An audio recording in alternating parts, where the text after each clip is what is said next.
What's up, YouTube? It's your boy, it's your homie, FuturisticMike, and I'm back with another Power Book 2 Ghost video if you're new.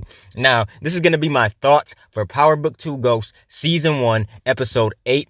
If you're a fan of Power, if you love Power, hit the like on this video. If you're new to my channel and this is the first time you're finding me, subscribe and turn on those post notifications so when I post videos on Power Book 2 Ghost, you get them.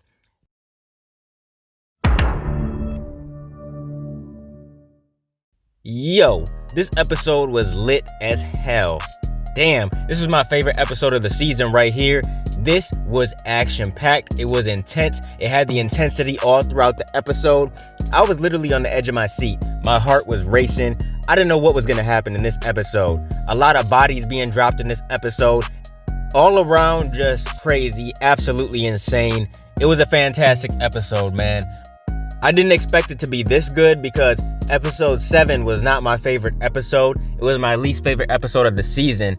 But man, did this episode make up for what episode 7 did not have.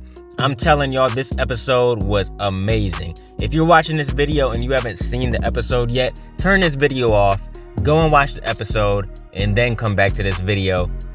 Before I say anything about what happened, we just gotta give it to my boy Tariq. He finally clapped some cheeks. He finally got some action. They didn't really show it, but we know what was about to go down because he was kissing Effie and then they grabbed the condom, so we knew what was about to go down. He finally got some cheek. And my boy 2-Bit popped back up. 2-Bit went to go visit Spanky's mother and he gave Spanky's mom some money. He acted like he didn't know nothing about Spanky's death when really he was the reason for it. He made a call to Tommy and Tommy handled Spanky. So 2-Bit knew everything, but he was just acting like that because, you know, this is survival. Survival of the fittest. 2-Bit is a street dude, so he had to say what he had to say. Then we seen 2-Bit go to visit Tariq up at Stansfield. First he came up there and he talked to Lauren when she was with her parents outside, and he says, yo, look, I'm looking for my cousin Tariq. And Lauren told 2-Bit where Tariq was staying at. So 2-Bit came up in there aggressive as hell. He's like, look, Ghost, he owed me. You know, Ghost owed me money, period. So you need to pay up. Ghost is dead and gone, so I need my money. And he put a gun in Tariq's face. He said, you got a certain amount of time to give me this much money or else. 2-Bit don't play around, man. This is my favorite dude on the show. I promise you. This is my favorite character on the show. When Tommy comes back, you know, he's going to be one of my favorite characters again, too. But 2-Bit brings that energy to Power, man. He's one of the original characters, and he brings that energy to the show. It feels like Power again when he's on the show. So please keep 2-Bit on until Power Book 4 Force is ready to come on. Then let 2-Bit leave Power Book 2 to go to Power Book 4. But until then, you know, until Power Book 4 comes out, please keep him on the show.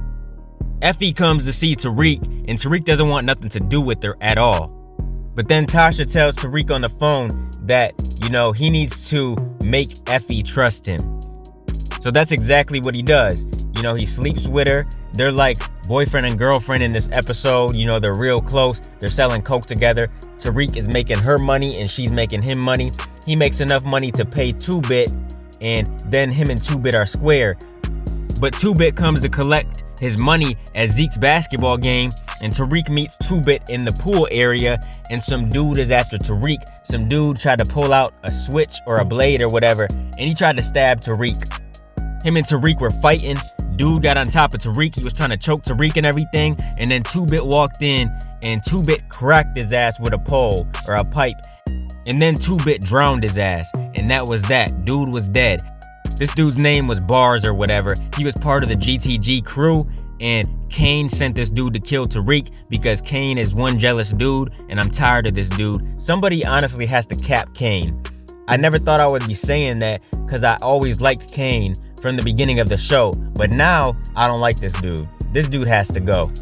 That's why Kane got disowned from the family. Monet and Lorenzo found out exactly what Kane did. They found out that Kane sent Bars to kill Tariq.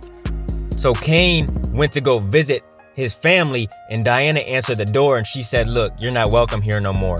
We know what you did, and Monet does not want you here no more. Here's some money, but you can't come back. So Kane is going to be on his own. He's going to be trying to make moves on his own, probably start his own operation and have his own crew. but this dude is a slime ball. He's a snake.